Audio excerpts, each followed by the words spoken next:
जय हिंद प्यारे बच्चों, आज का सुप्रभात। कक्षा 8 के बच्चे ध्यान देंगे। अभी तक हम लोगों ने पाठ 8 मैरी कॉम फलवादी मुक्का का पठन कार्य प्रारंभ किया, जिसमें पाठ को हमने 20 से छोड़ा है।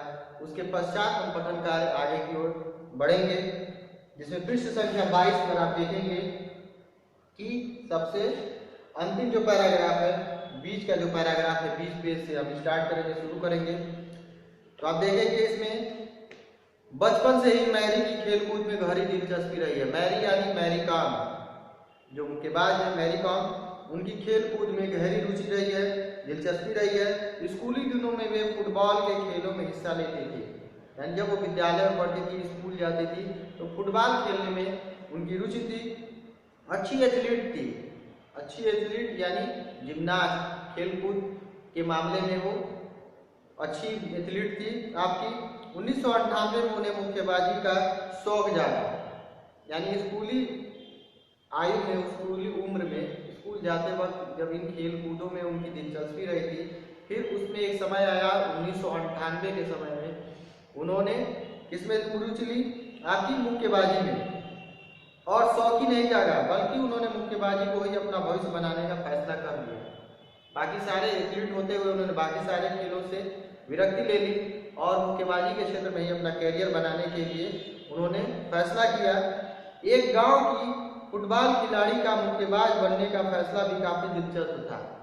गांव में पहले फुटबॉल के खेल, जैसा कि आप जानते हैं, फुटबॉल के खेल में गहरी रुचि थी। स्कूली दिनों में ये फुटबॉल खेला करती थी, लेकिन अचानक एक फुटबॉलर के मुक्केबाज बनने की कहानी क्या थी? बहुत दिलचस्प थी। दरअसल मणिपुर के डिंगो सिंह ने 1998 के एशियाई खेलों में मुक्केबाजी में स्वर्ण पदक जीता था। उस समय मणिपुर के डिंगो सिंह ने 1998 के एशियाई खेलों में स्वर्ण पदक जीता था मुक्केबाजी में। मैरी कॉम ने उन्हें खेलते हुए देखा था। मुक्केबाजी यानी डिंगो सिंह मुक्केबाज जो थे, उनको खेलते हुए मैरी कॉम ने देखा था।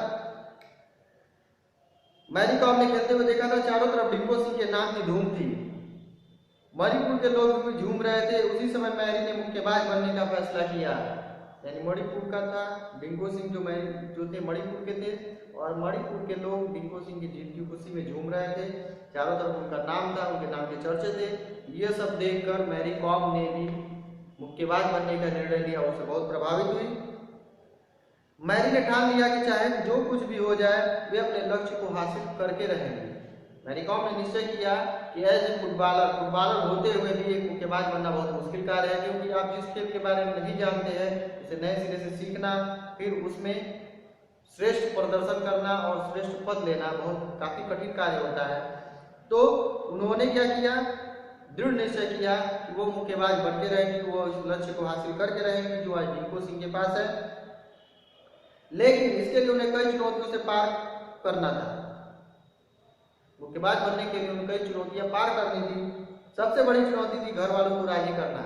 मुक्केबाजी के खेल में आप देखते हैं कि चोट लगने की संभावना काफी अधिक बढ़ जाती है, जिसमें चेहरा भी खराब हो सकता है। तो घर वालों को राजी करना उनके लिए सबसे बड़ी समस्या थी कि इस मुक्केबाजी के गंभीर और खतरनाक खेल में वे घर वालों को राजी कर सके, जो उन्हें परमिशन दे सके, आज्ञा दे सके कि हाँ, तुम मुक्केबाजी के खेल में भाग लेंगे।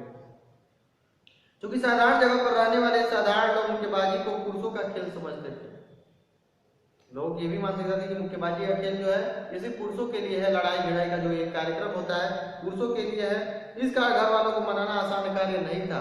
वो ऐसी जगह से बिलोंग करती थी जहाँ लोग ये मानते थे कि ये सब कार्य पुरुषों के हैं, ये सब खेलकूद पुरुषों के कार्य है, लड़कियां मुक्केबाजी में नहीं जाती हैं। तो ऐसी जगह पे परिवार की जो पृष्ठभूमि थी, ऐसी जगह से थी जहाँ उनकी भी मानसिकता परिवार की बनी हुई थी, उन लोगों से मेल खाती थी। इसी में उस परिवार की मानसिकता को बदलना काफी कठिन कार्य था मैरी कॉम के लिए। लोगों का मानना था कि मुक्केबाजी में बहुत ताकत और मेहनत लगती है, लेकिन इसलिए यह किसी कम उम्र की लड़की के लिए उपयुक्त नहीं है। मुक्केबाजी में लोगों का मानना था कि बहुत ताकत और मेहनत लगती है, कम उम्र की लड़की इसमें थक जाएगी, ये उसके लिए उपयुक्त नहीं है। मैरी ने जब इस बारे में अपने माता पिता से बात की तो उन्होंने मना कर दिया। प्रथमतः उनके माता पिता ने क्या किया? मना कर दिया।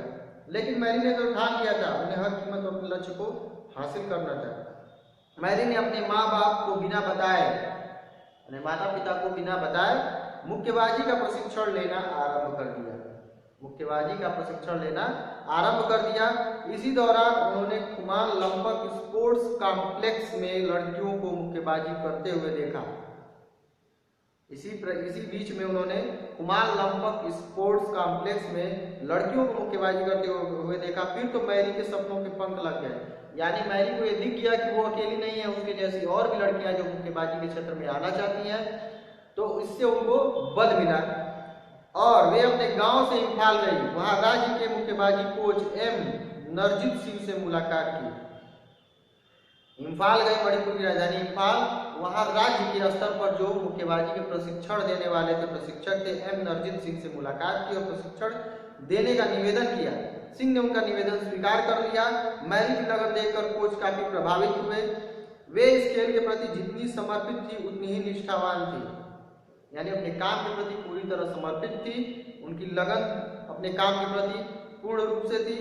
जब सभी विद्यार्थी प्रशिक्षण के बाद चले जाते थे तब भी वे मुक्केबाजी का अभ्यास करती रहती थी, यानी वो अपने काम के प्रति इतना समर्पित थी। इस पूरे जो प्रशिक्षण लेने वाले विद्यार्थी थे उनके जाने के बाद, थक के जाने के बाद ये अपने काम से नहीं थकती थी, ये अपना प्रशिक्षण जारी रखती थी। मैरी ने 2 साल तक प्रशिक्षण लिया और कठोर मेहनत की। उन्होंने प्रशिक्षण की बात घर वालों से छुपा रखी थी। प्रशिक्षण की बात अपने घर वालों से छुपा रखी थी क्योंकि प्रथमतः उनके घर वालों ने यानी माता पिता ने मुक्केबाजी के क्षेत्र में जाना, मुक्केबाजी के खेल के लिए उनको मना किया था, क्योंकि उन्हें पता था कि घर वाले नहीं मानेंगे। इसीलिए उन्हें प्रशिक्षण की बात छुपा के रखी कि अगर वो घर में अपनी बात बताएंगी उनके घर वाले कभी तैयार नहीं होंगे इस मुक्केबाजी के लिए। सन 2000 में जब मैरी राज्य स्तरीय प्रतियोगिता की चैंपियन बनी तो उनका चित्र और संबंधित समाचार अखबारों में छपा। पहले राज्य लेवल में यानी मणिपुर इम्फाल लेवल में मुक्केबाजी की प्रतियोगिता हुई। इसमें मैरी कॉम विजेता हुई थी और उनकी तस्वीरें समाचार पत्रों में और कई जगहों में छपी। उनकी जीत की चर्चा होने लगी। तब घर वालों को पता चला कि मैरी कॉम ने मुक्केबाजी की है, यानी मुक्केबाजी का प्रशिक्षण मैरी कॉम ने लिया है हम लोगों से बिना बताए। इस जीत का जश्न जब घर वालों ने नहीं मनाया, जब वो जीत गई तो उनकी जीत की खुशी में उनके घर वाले भी शामिल हुए। इसके बाद मैरी ने पश्चिम बंगाल में आयोजित महिला मुक्केबाजी प्रतियोगिता जीतकर अपने प्रदेश का नाम ऊंचा किया। पश्चिम बंगाल में महिला प्रतियोगिता हुई मुक्केबाजी की जिसमें मैरी कॉम जीती और अपने राज्य मणिपुर का नाम ऊंचा किया। उसके बाद अमेरिका में वर्ष 2001 में आयोजित EIB वीमेंस बॉक्सिंग चैंपियनशिप में गई और अपने पहले ही अंतर्राष्ट्रीय मुकाबले में रजत पदक जीतकर अपनी जीवटता का परिचय दे दिया। अमेरिका में जब वो गई हैं EIB वीमेंस बॉक्सिंग चैंपियनशिप में, तो वहाँ एक से एक धुरंधर मुक्केबाजों से उनका सामना हुआ होगा, महिला मुक्केबाजों से। लेकिन ये इनका प्रथम अंतर्राष्ट्रीय खेल होने के बावजूद भी यानी इंटरनेशनल लेवल पर खेलने के बावजूद भी ये रजत पदक लेकर लौटी। उसके बाद तो मैरी कॉम ने कभी पीछे मुड़कर नहीं देखा और देश विदेश में भारत का परचम लहराया। मैरी वर्ष 2000 से 2005 तक राष्ट्रीय चैंपियन रह चुकी हैं। मैरी कॉम का विवाह के ओलनेर कॉम से 2005 में हुआ। के ओनलेर कॉम ये उनके पति हैं जिनसे शादी इनकी 2005 में हुई। उनकी ओनलेर से मुलाकात 2001 में दिल्ली में हुई जब वे राष्ट्रीय खेलों में भाग लेने पंजाब जा रहे थे। कॉम दंपति के 3 बच्चे हैं। मैरी जानवरों के अधिकारों और रक्षा के मुद्दों से भी जुड़ी हुई हैं। वे सर्कसों में हाथियों और अन्य जानवरों पर प्रतिबंध लगाने के लिए भी कार्य करती हैं। यानी चैंपियंस होते हुए, मुक्केबाजी का चैंपियन होते हुए भी, मुक्केबाजी और खेलकूद से जुड़े होते हुए भी, इसके अतिरिक्त वे जानवरों के अधिकारों और उनकी सुरक्षा के प्रति भी सजग है। उनसे जुड़े हुए जो संगठन है उनसे वो जुड़ी हुई हैं।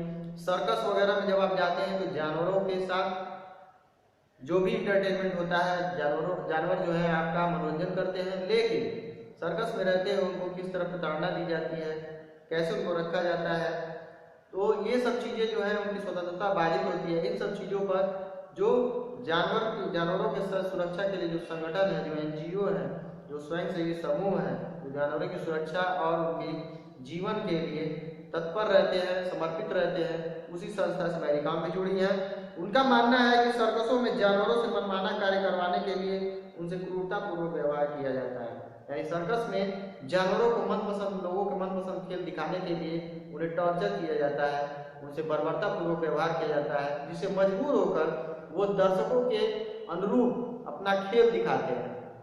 अगर वो प्रेम से मान जाते हैं तो ठीक है, अन्यथा उन्हें उस कार्य करने के लिए मजबूर किया जाता है। जो आप हैरत अंगेज कारनामे सर्कस में देखते हैं, वो कार्य कोई जानवर अपनी इच्छा से नहीं करता है, उसके लिए उसे प्रताड़ित किया जाता है, ट्रेन किया जाता है।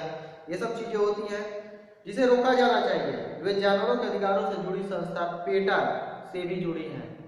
पेटा एक संस्था है जो जानवरों की सुरक्षा और उनके अधिकारों के लिए खड़ी रहती है। पेटा का फुल फॉर्म है people with the ethical treatment of animals. PETA का फुल फॉर्म है people with the ethical treatment of animals, जिसका हिंदी में अर्थ है पशुओं के साथ नैतिक व्यवहार से जुड़े लोग।